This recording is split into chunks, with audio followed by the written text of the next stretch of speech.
Did you have a fight with your parents perhaps? And once they had passed away, do you have any moments that you actually regret that you wish you could take back?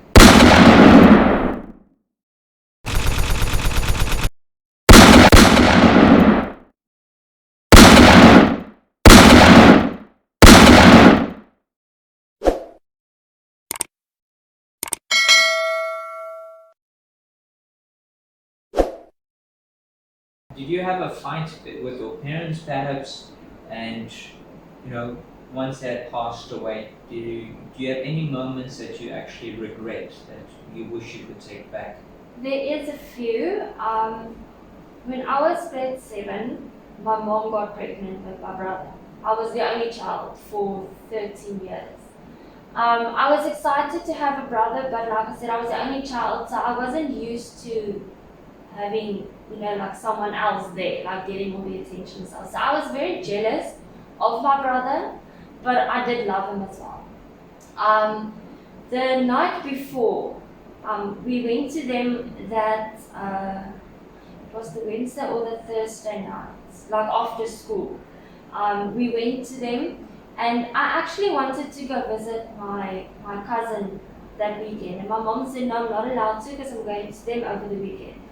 So then, teenager stage, I told them, well, if I'm not allowed to go to my cousin, I'm not going to go to them.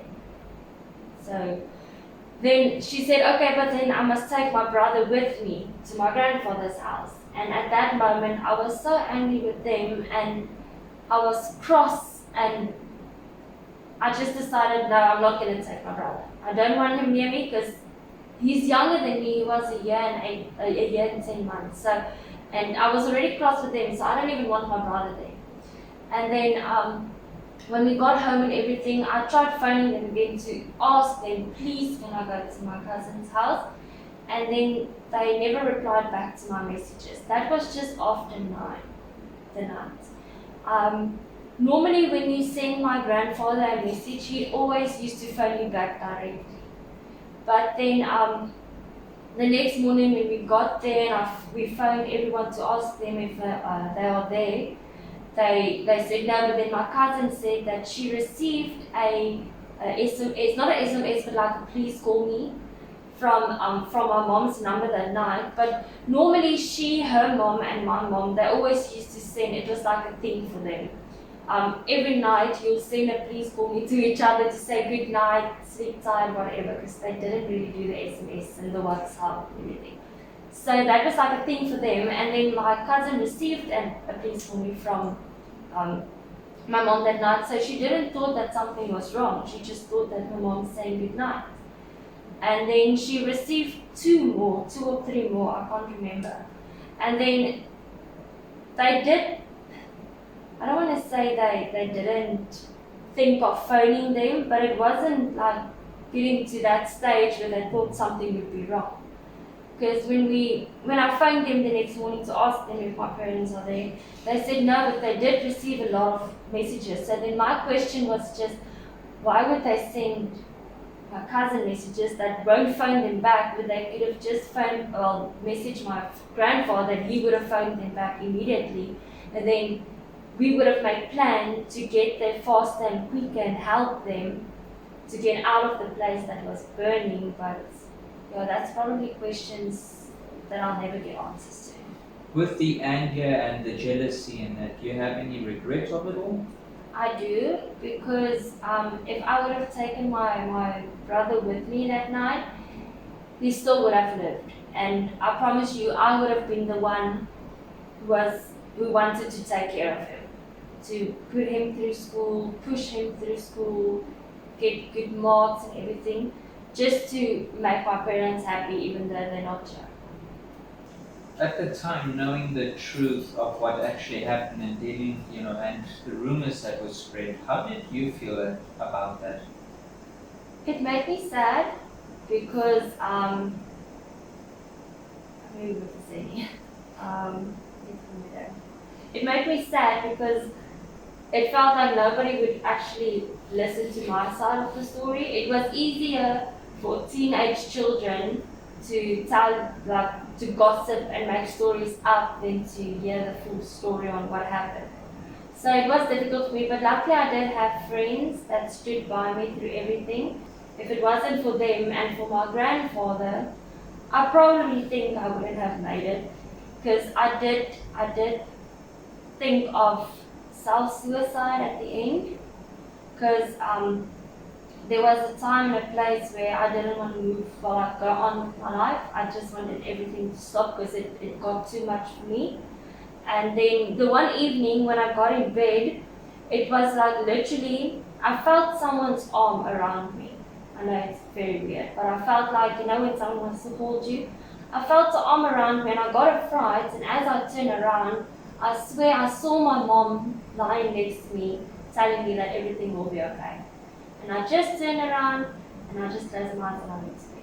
And since that day on, I've decided I won't let anybody get me down. Dit is raar gebeur. Dit is scary geweest. Ek was uitgefreak. How do you take it when you see, you know, parents running around with their children, you as a daughter, how do you feel? Well, it makes, I don't know how to say it, but it makes me sad knowing that I don't have a mom that I can go to and talk about everything I would like to talk to about. So it's difficult like that. So most of the times I just like keep everything to myself. I don't like talking to anybody about anything because it's like a part of me that I used to have to talk to someone is just gone. So it's not like I can, well, there's a lot of people that I can trust about anything, but it's just that bond, like mother and daughter bond, it's gone. So yeah, it still makes my heart sore. And then if there's like my friends' parents, like a mom or dad passes away, it's like I know how they feel because I went through the same thing. So I always try to be there for them and support them and tell them that, listen, I know it's like a dark place for you at the moment. You just want to give up because you just lost someone important in your life. But I can promise you, it takes time. Sometimes it will take a month or two, maybe a year or two, 10 years, 12 years, but eventually it will get better. At the time, did you have prescribed medication for you?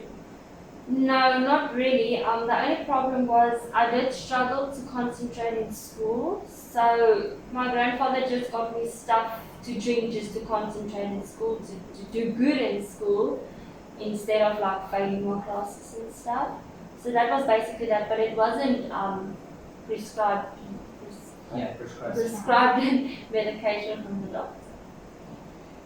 You know, there are guys and girls in school that struggle themselves, you know, just trying to pass, and yet they still have their parents. What could you say and to encourage them to keep going? Well, in my opinion, when I was in school, like I said, I actually wanted to leave everything. I wanted to drop out because I just thought, you know, part of my life is gone. So I didn't want to go on with anything else. But luckily I had an amazing grandfather that helped me push through everything to get me through school. And then I just realized that, you know what, I want to make my parents happy even though they're not here with me. So I do want to get my matric. I do want to go study further. I do want to get something behind my name. Yeah, it's not easy to do it directly after school. I'm not lucky to have family that will support me or something, because I do have family, we're a very big family, but I don't have, so like I don't communicate with them daily. I've only got like 2 cousins that I get along with, but the rest of the family, yeah, once in a while will send a message to me, how are you doing, but it's not like we'll talk every day. So yeah, the only thing is like I wouldn't say it. Yeah, that's basically that. So for anyone that's going through the same story about still having both their parents but don't want to get through school, I'll just say try your best. Try to get through it, because I mean I've been through a lot and I'm still alive, I'm still happy at where I am now at the moment. It took me 6 years, almost 7 years, to get to where I am now. But at least I'm trying. It's not like I was happy enough to get everything that I've always wanted. Like finish school, get a car, get a degree after school. I had to do everything myself. Work for everything myself. When you see spoiled kids and you see all this, what goes to your heart and mind at that moment?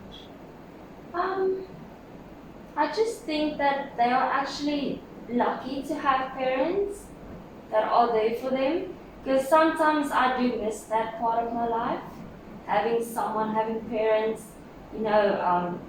maybe go visit them over weekends or something. So it's kind of hard. But yeah, luckily I did have my grandfather for that. We used to talk on the phone like every day. I used to phone him almost every night. If I couldn't, every second or third night. But yeah, he passed away last year. So it's still a little bit bad, not bad, but sad for me because I've lost the only person that was there for me through my whole parents' story, and now he's also gone. So at the moment, I've only got my boyfriend and his family, and that's basically that. How did your grandfather pass away? He went to go visit